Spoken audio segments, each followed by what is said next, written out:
वैसे तो ये गांव बहुत खूबसूरत है, लेकिन पता नहीं क्यों यार, किसी भी गांव में को बंदे ही कोई नहीं नज़र आता। वेंडिंग मशीन है, खाने के लिए तो कुछ नहीं मिलेगा, बस पीने के लिए मिल जाए। ओए वो तो क्लोज्ड है।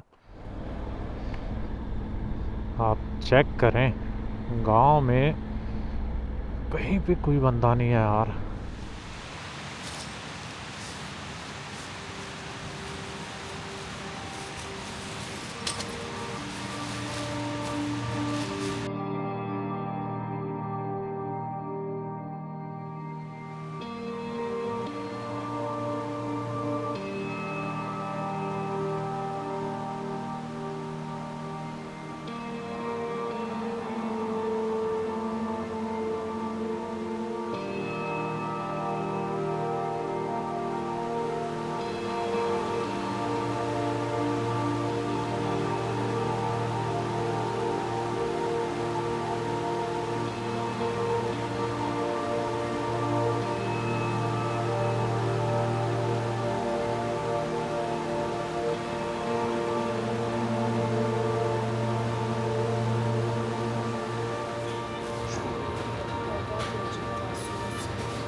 अस्सलाम वालेकुम everyone and welcome back to the channel from Osaka Japan की दूसरी बड़ी सिटी, जहां पे मैंने पिछले 3-4 दिन गुजारे। उम्मीद करता हूं कि आप लोगों को मेरा ओसाका का ब्लॉग पसंद आया होगा, जो भी मैंने यहां पे कंटेंट बनाया है। और टाइम आ गया ओसाका को खैर बात कह के आगे निकलने के लिए। इनिशियली तो मैं प्लान कर रहा था कि ओसाका के बिल्कुल साथ ही क्योटो है, उसको विज़िट करते हैं, लेकिन क्योंकि मैंने नागासाकी तक जाना है और उसके बाद हमने वापसी जो है टोक्यो पहुंचना है, तो सोचा ये कि कुछ एरियाज़ हम लोग जाते हुए देख लेते हैं और कुछ एरियाज़ वापस आते हुए देख लेंगे, ताकि हमारी वापसी की जर्नी भी इंटरेस्टिंग रहे। तो मैं प्लान ये कर रहा हूँ कि ये देखें, जो हमारे सामने जापान का मैप है, हम लोग हैं अभी इस टाइम ओसाका में। ऑलमोस्ट आप कह सकते हैं कि जापान का ये मिडल बन रहा है।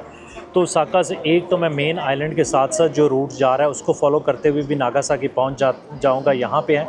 लेकिन ये कुछ और आइलैंड्स हैं, काफ़ी बड़ा आइलैंड है ये। और सोचा ये है कि ओसाका से हम कोबे जाएंगे, फिर अवाजी आइलैंड है, और उसके सामने ये जो आइलैंड है ना, इसका रूट लेते हुए हम यहाँ पे कहीं आएंगे। इधर से फेरीज़ भी निकलती हैं, तो ये फेरी लेके ना हम लोग ये क्योशो का एरिया यहाँ पे पहुँच जाएंगे, और उसके बाद अपना ना सफ़र आगे नागासाकी के लिए स्टार्ट कर देंगे। तो वापसी पे जो है ना, हम ये वाला मेन आइलैंड वाला रूट लेते हुए आ जाएंगे, और फिर देखेंगे कि यहाँ से डिफरेंट रूट्स निकलते होंगे, जो भी वो फॉलो कर लेंगे। अभी प्लान ये किया है कि हम लोग कुछ किलोमीटर तो लेते हैं यहाँ की हाईवे, क्योंकि मैंने देखा है कि बग़ैर हाईवे के अगर मैं रूट डालता हूँ ना, तो तकरीबन कोई 3 घंटे का डिफरेंस आता है। और मेजर डिफरेंस ये ओसाका शहर और इसके साथ जो छोटे मोटे और सिटीज़ हैं, फिर आगे कोबे से गुज़रना, तो उसमें हमें बहुत टाइम लग जाएगा। मेजर सिटीज़ से बाहर निकलते वक्त ना आई थिंक बेस्ट है हाईवे लेना, लेकिन उसके बाद फिर ठीक हो जाता है।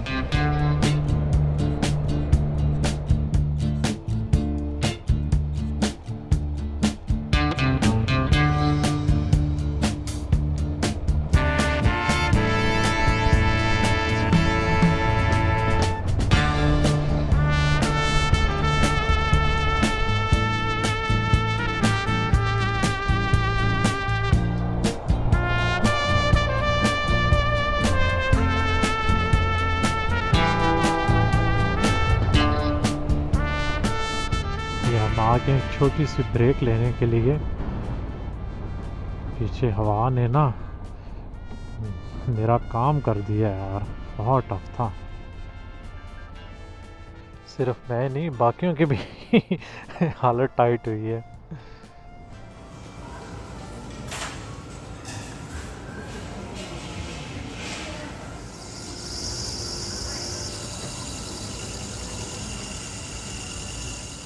जब मैं ब्रिज से गुज़र रहा था, तो मेरे ज़हन में ये सवाल था कि यार ये बहुत मैसिव ब्रिज है। और जब मैं यहाँ पे पहुँचा हूँ, थोड़ा सा मैंने गूगल किया तो पता चला ये वाकई दुनिया का सबसे बड़ा हैंगिंग ब्रिज है। टोटल लेंथ इसकी 4 किलोमीटर है और इसके टावर बहुत हाइट पे हैं, तकरीबन 282.8 मीटर टावर की हाइट है। और बताता चलूँ कि ये 1998 में बना था, लेकिन इसको 10 साल लगे थे बनने में। और आपको पता है कि जापान में ज़लज़ले वगैरह बहुत आते हैं, इसलिए जब भी कोई बिल्डिंग्स, हाईवेज़ और ब्रिजेज़ वगैरह बनाए जाते हैं तो इस चीज़ का ख़्याल रखा जाता है। और इस ब्रिज के बारे में है कि तकरीबन 8.5 मैग्नीट्यूड तक का ज़लज़ला ये बर्दाश्त कर सकता है। और यहाँ पे इन्होंने बड़ी खूबसूरत अच्छी बैठने की, आराम से ब्रिज को और नीचे जितनी भी सीनरी है उसको एंजॉय करने के लिए जगह बनाई है। ये काफ़ी बड़ी टूरिस्टी अट्रैक्शन है, क्योंकि ऑलमोस्ट जो भी यहाँ से गुजर रहा है वो यहाँ पे स्टॉप लेके जा रहा है। तो मैंने भी यहाँ से कॉफ़ी ली है और बस एंजॉय करते हैं इसकी सीनरी को थोड़ी देर, फिर निकलते हैं आगे के लिए।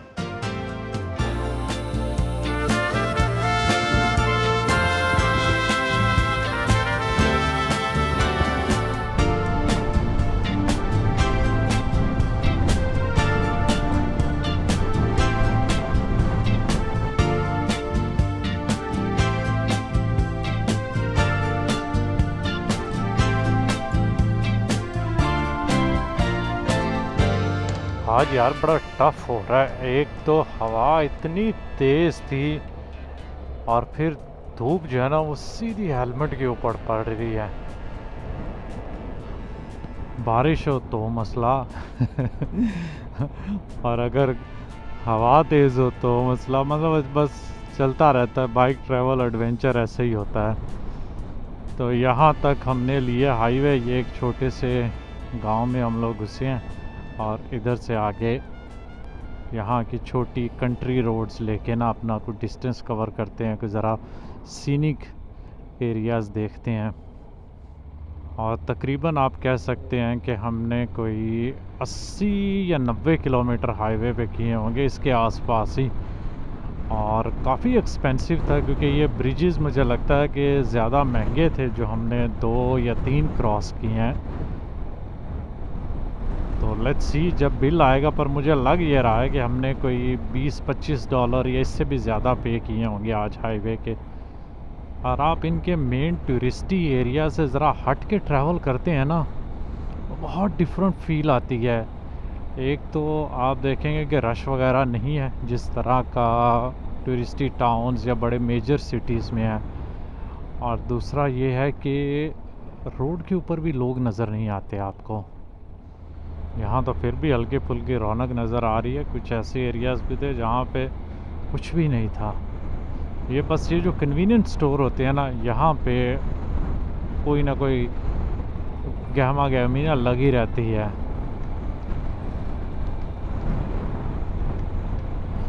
तो मैं भी सोच रहा हूँ कि आज हम लंच भी जाके किसी कन्वीनियंट स्टोर से ही करेंगे, रास्ते में किसी गांव से गुज़रते हुए जब भी हमें नज़र आया।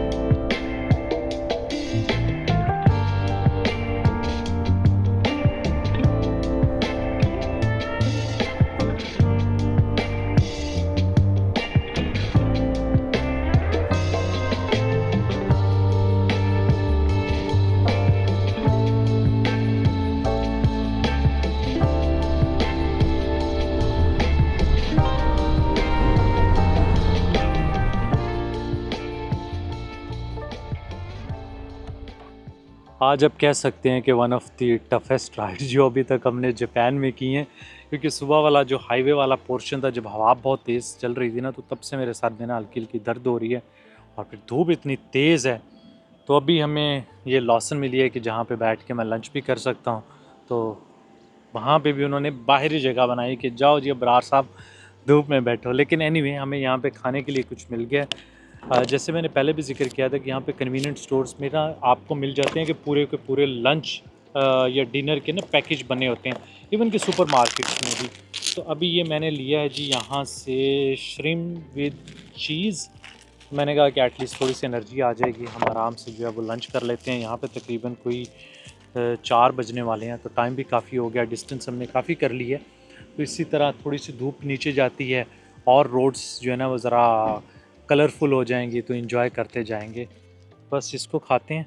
ये मेरे ख़्याल में शायद मुझे कुछ $3 के आसपास मिला, मेरे 550 या 600 येन कुछ इस तरह करके लिखा हुआ था। तो इन्होंने यहाँ पे ही वो रखे होते हैं माइक्रोवेव वगैरह, उसी में आपको गरम करके और उसी टाइम ही दे देते हैं। तो अच्छी चीज़ है कि आपको अगर कोई प्रॉपर मील खाना है ना तो वो भी यहाँ से मिल जाता है। ये देखें ना, नूडल और हमारे पास उसके ऊपर ना श्रिम्स है और चीज़ है। तो मेरे ख़्याल में अच्छी हमारी जो है ये एनर्जी की रिक्वायरमेंट ना पूरी कर देगा।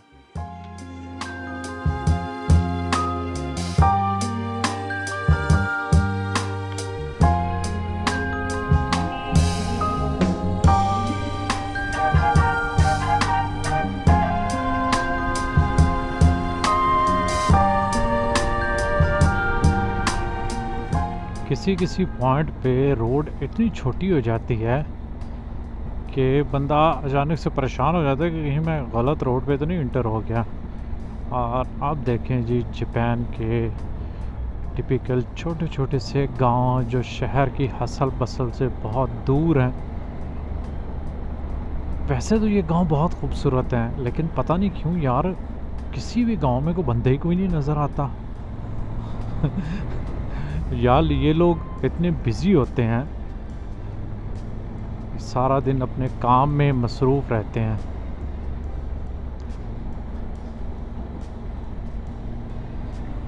और यहाँ पे तो ऐसे लग रहा है जैसे सब कुछ ऑलमोस्ट बंद ही है।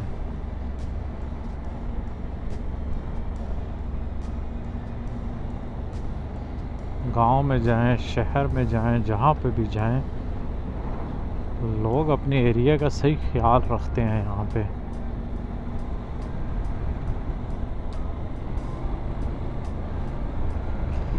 अब बड़े घने घने से दोनों साइडों पे दरख्त आ गए हैं।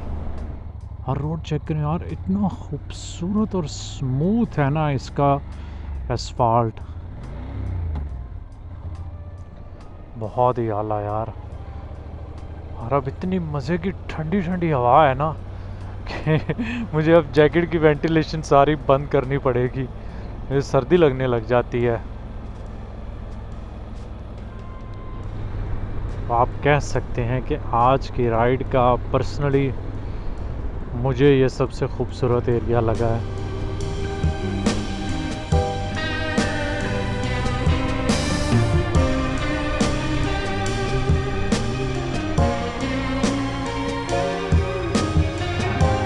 क्या बात है भाई।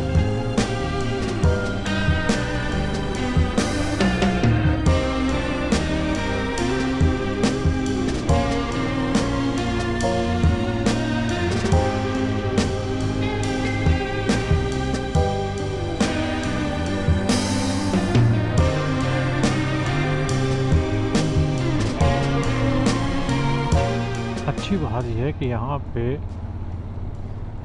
हल्की फुल्की आबादी आपको नज़र आ ही जाती है, एटलीस्ट घर नज़र आते हैं।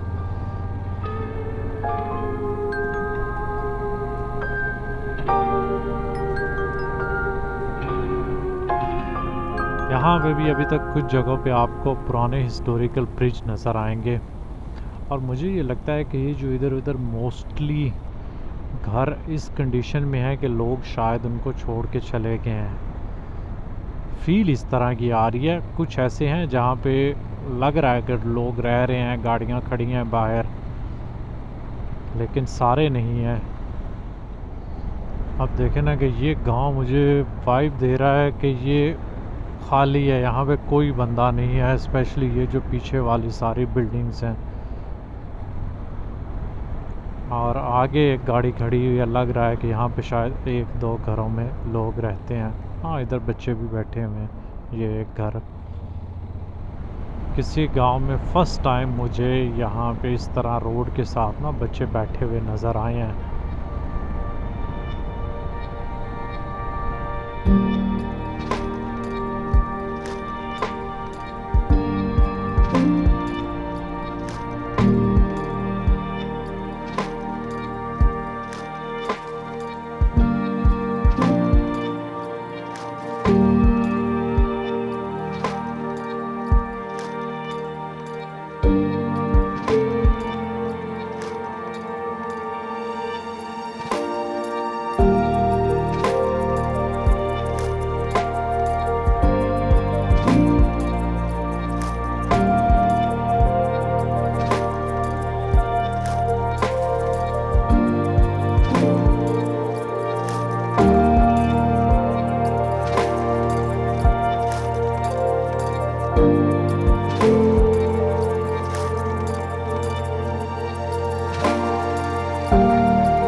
तो समझ नहीं लग रही, इधर एक कैंपिंग दिखा रहा है, मेरे ख्याल में ये आगे तो नहीं है, इसी का मैं एड्रेस डाल के आया हूँ। ये इन्होंने टॉयलेट्स वगैरह तो बनाए हुए हैं, तो चेक करके आते हैं। वेंडिंग मशीन है, खाने के लिए तो कुछ नहीं मिलेगा, बस पीने के लिए मिल जाए। ओए वो तो क्लोज्ड है। शाबाश, ये गाड़ी खड़ी हुई है। अब मैं इधर रोड के साथ ना टेंट लगाना नहीं चाहता, ये गाड़ी वाला शायद कहीं हाइक शाइक करने गए हों। थोड़ा सा आगे जाके भी एक कैंप आ रहा है, और दूसरा ये कि ये काफ़ी नीचे जाके है। जापान का फ़ायदा ये है कि यहाँ पे घबराने की ज़रूरत नहीं पड़ती। ज़्यादा से ज़्यादा क्या हो जाएगा, आप घंटा 1.5 घंटा और चला लें, पेट्रोल हमारे पास मोर देन इनफ है। तो देखते हैं, बेस्ट यही होगा कि हमें कोई आगे 30-35 मिनट की राइड के अंदर अंदर मिल जाए कोई कैंपिंग स्पॉट, क्योंकि जो ये गेस्ट हाउसेस वगैरह हैं वो मुझे कोई ख़ास नज़र नहीं आ रहे इंटरनेट पे। तो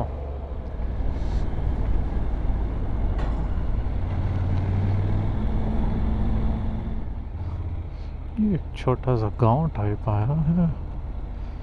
बात वही है कि बंदा यहाँ पे कोई भी नहीं है। बाहर इन्होंने गुड़ियाँ शुड़ियाँ रख दी हैं डराने के लिए लोगों को, लगता है। ये देखें ना,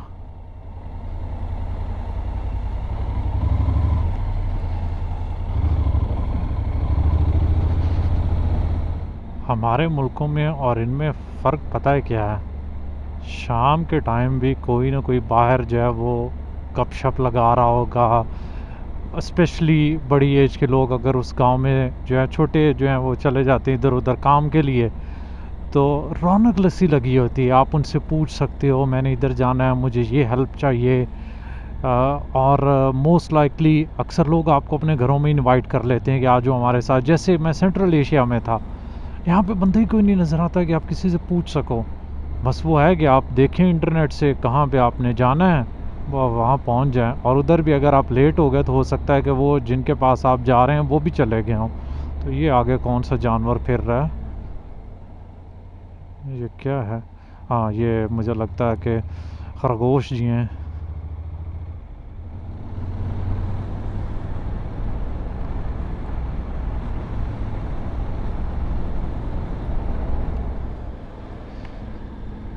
आप चेक करें, गांव में कहीं पे कोई बंदा नहीं है यार।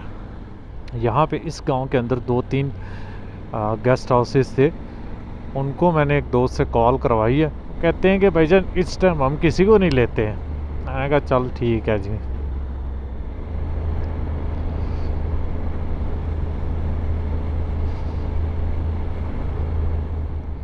हम लोग पहुंच गए हैं जी एक छोटे से गांव में।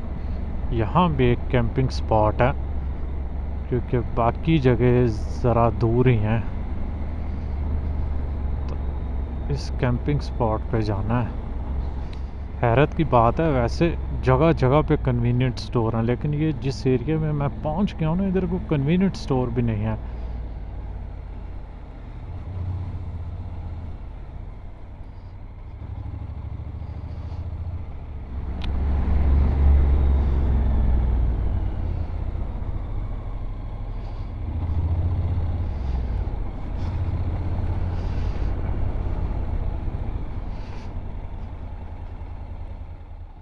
ये है कैंपिंग। देखें कोई बंदा नहीं है यहाँ पे भी।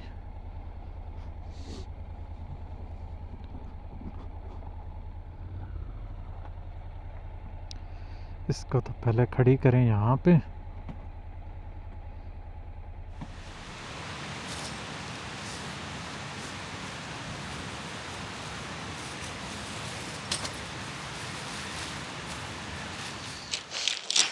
सबसे पहले मैं अपना ज़रा टेंट लगा लूँ, फिर मैं आपको बताता हूँ यहाँ की सारी कहानी, क्योंकि इधर बंदा कोई नहीं है, पर हमने परमिशन ले ली है।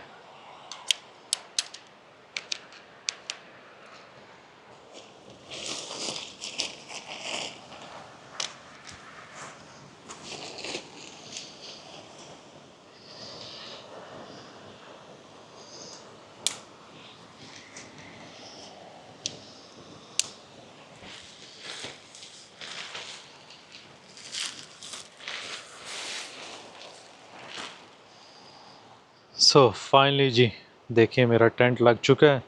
अंदर मैंने अपना बिस्तरा वगैरह भी रख दिया है, स्लीपिंग मैट और साथ में अपना स्लीपिंग बैग। तो ऑलमोस्ट यहाँ पे हमारा सोने का इंतज़ाम जो है ना वो पूरा हो चुका है। और पीछे आप ये देखें तो ये यहाँ पे टॉयलेट्स हैं। आज एक सबक भी मुझे मिला है कि आगे से किसी भी जगह अगर कैंपिंग करनी है या कोई होटल वगैरह लेना है तो ज़रा जल्दी बंदा प्लान कर ले।